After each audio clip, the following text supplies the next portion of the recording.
I'm CK, and I'm continuing my build of all the Gikfun kits I can find because I find them to be pretty interesting and good for beginners. Today we've got a Christmas tree with blinking lights. Not seasonal appropriate when I'm recording this, but maybe when you're watching it.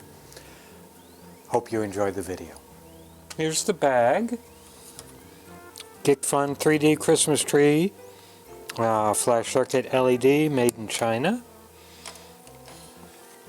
Gikfun.com. Give kit, find new life. Making dreams, passing happiness. All good thoughts. Let's see what's in the bag.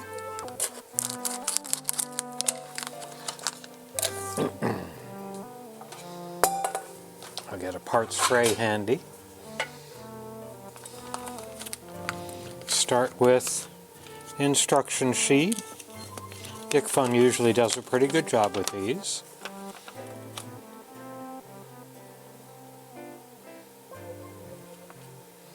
And this all looks good, lots of pictures. And a circuit diagram on the back showing a simple bistable oscillator circuit for all the little blinky lights. And it's got a battery box. I don't know if I'm going to use that. I'll see. I'll see as we go along. See what the parts are. Ah, they're in another bag. Because you can't have too many bags.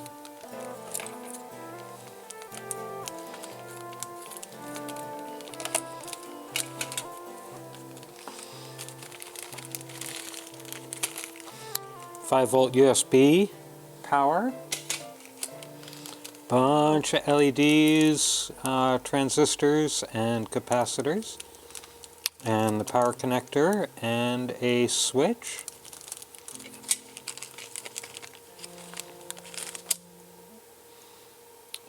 Two different kinds of resistors, which makes sense, actually three. The battery box again, I don't know if I'm going to use that. And here we have two boards. They interlock like that, I think. Maybe not. Because there are arrows. I can see arrows on the board. There's an arrow there. There's an arrow there. I guess they're supposed to meet somehow. Or they go outward. I don't know. Let me take a look at that.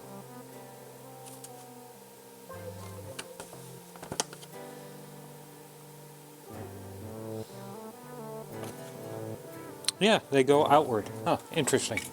Instead of the arrowheads pointing towards each other, this picture shows them going outward from each other, which is interesting. And that makes a plus terminal here and a plus terminal here, which goes into the space. These are the two plus sides, these are the two negative sides. So it looks pretty straightforward. But I'm sure not going to build it like that, so we'll take those back apart for the moment. Let's take a look at these LEDs. See what color they are. And I'm just going to dump them all out. Grab one of them, put it down here, and take my meter, put it in continuity, which means when you touch the leads, it beeps, showing that there's a circuit. It also means the meter is putting a little bit of current through, so we can light up an LED that way. Oh, red, blue, green, red, green, blue. Good, so they're multicolored flashy LEDs. That's kind of nice. So that's it. There's a screw and a couple of nuts. I think that's to attach the battery box but as I say, I'm probably not going to use the battery box. Okay, so looks like a straightforward kit, not many different types of components, but there are a number of LEDs here. So let me get the soldering iron heated up and we'll get this thing started. I think I built up both boards at the same time. Now it's interesting that some of the components have their values listed, some don't. That's kind of annoying. However, the bill of materials on the back gives you the locations. So we're going to do all the resistors first. And as is typical, I'm going to put playback in fast motion and put all the resistors on the board because there's not a lot of commentary about resistors. So resistor time starts now.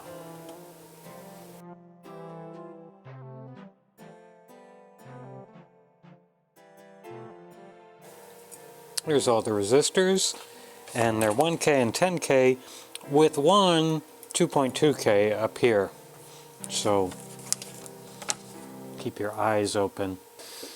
Now it says time to install the triodes. Well, this is a transistor. This is a triode. A double triode in this case. Let's try and get in the 21st century, folks. It's a transistor to all of us nowadays. Let me see. I want to make sure they're all the same. Yep.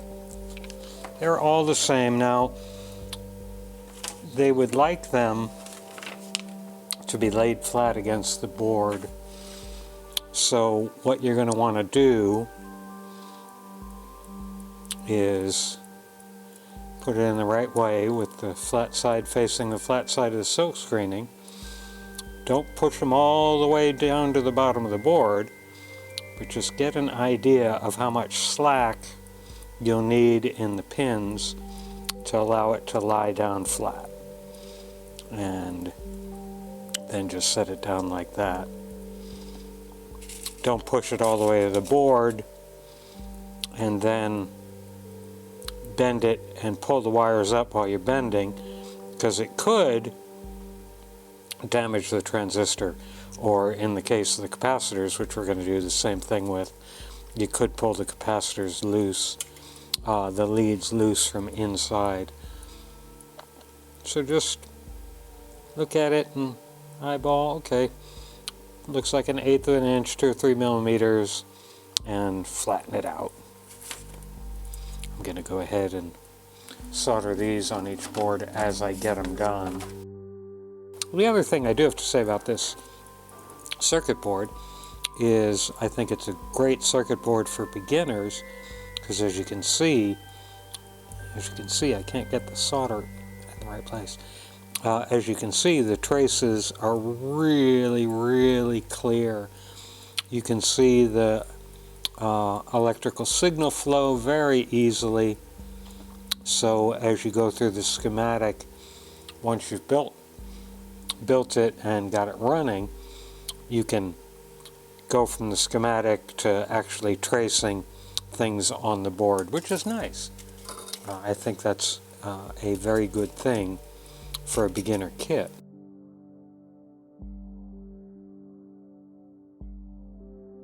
Right, now we're going to do the electrolytics, and the circuit board has clear indication with both a positive symbol, a square pad for the positive, and a shaded area for the negative or stripe side. So very easy to see what you're doing. And again, same thing with these. Feed them in pretty much all the way and then bend them over.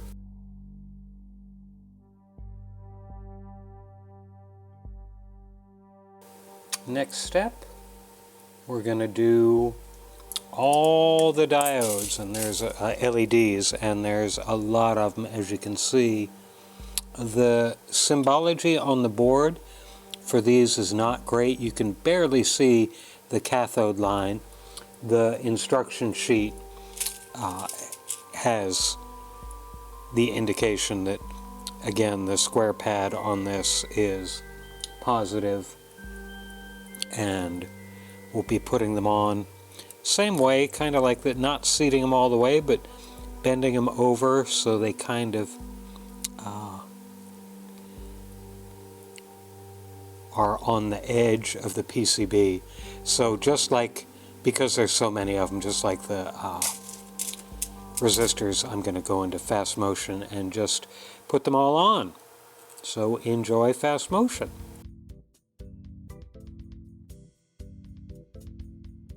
All the LEDs are done, and you might have noticed as I was doing them, I put a piece of blue painter's tape on them so they'd stay in place when I flip the board over.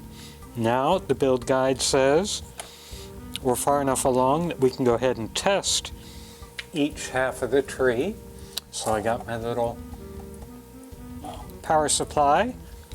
You can see a build video of that. These are like $20 on Amazon. I've got like 4 or 5 of them. I just keep them around when I don't want to drag out a big power supply with more features. All this does is just some voltage and a couple of hundred milliamps of power, but it's good enough for things like this. And in fact, I'm going to turn this light off, see if we can see interesting things. So I'll connect positive and negative, and there we go. Everything seems to be working. All the LEDs seem to be going, so that's good. Let me check the other one. And I'm putting about 5 volts in it because since it can be USB powered, that makes sense.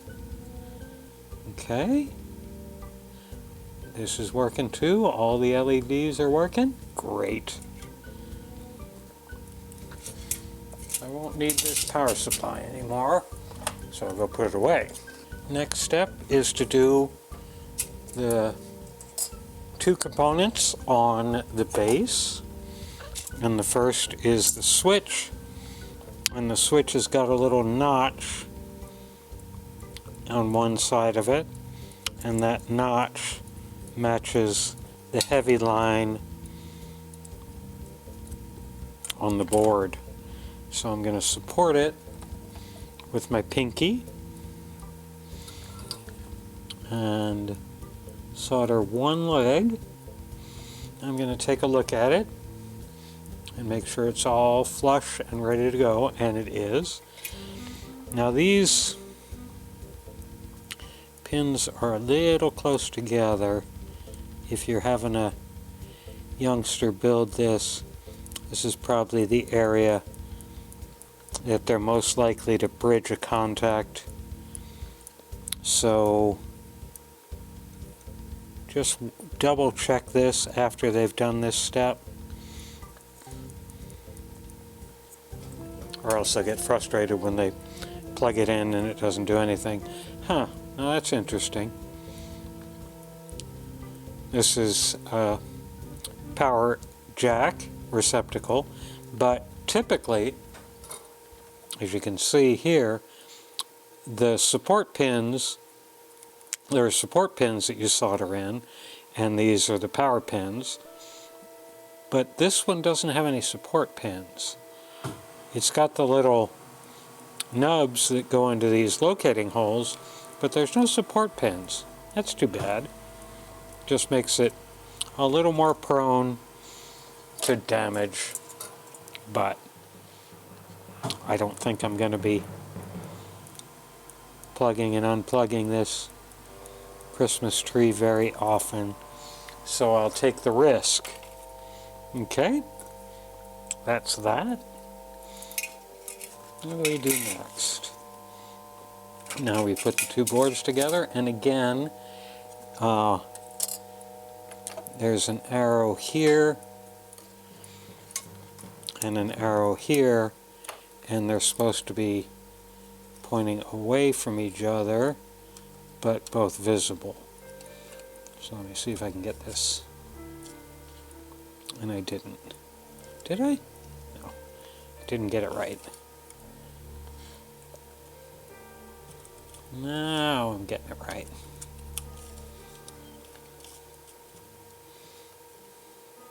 Two arrows are pointing away from each other, and more importantly, positive and positive, negative and negative will fit in the base just right. So we do that. And now we put it on the board.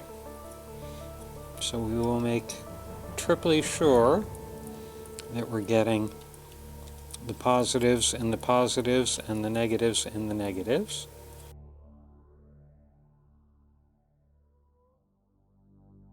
Now you can double check the solder joints. If you look here, it bleeds through the plated holes and makes contact with the silvery sides on the Christmas tree extension itself, even though it's a little, I didn't get quite what I wanted here. So I'm going to put a little more solder. Okay, now the next step is to hook up the battery box, but again, I'm not going to put the battery box on it. Typically, you'd put the wire through these holes and then mount the battery box underneath. So it's got a little stand, but I don't care about that. Now the next thing to do is there's one more LED to put at the very top, up here. Now, okay, I don't know whether I'm supposed to go through, I gotta look at this a little closer, a little more closely, I mean. Okay, so there is one trace to this hole,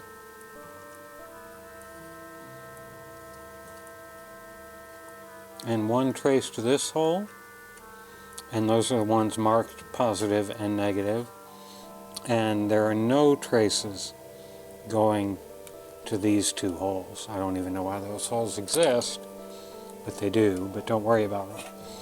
So that means one more LED, and as you can see, that leaves us with 3 spares, which is nice.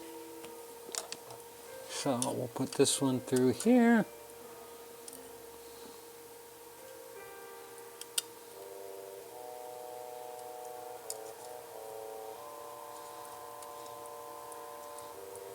We'll bend it up so it can be at the top of the tree. So we're all done with putting things together. Clean my soldering tip off for the final time. And turn the soldering iron off. Now I'm going to get the USB connection, turn the overhead light off again.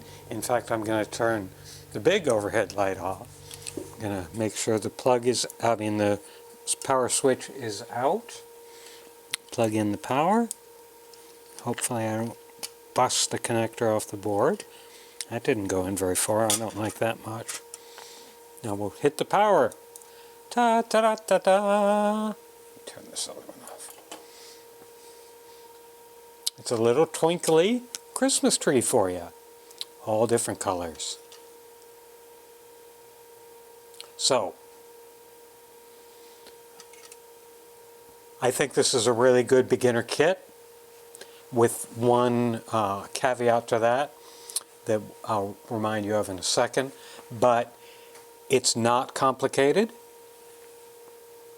It gives you a fun little thing when you're done. It comes with a good schematic, and the traces on the board are very easy to follow. So a young builder could learn a ton from this. And again, let me turn the light back on. The only real challenge for a youngster would be these switch pins. They're very close together, so just double check that if you're doing this with a youngling. So that's another good little kit from Gikfun. Hope you enjoyed the video.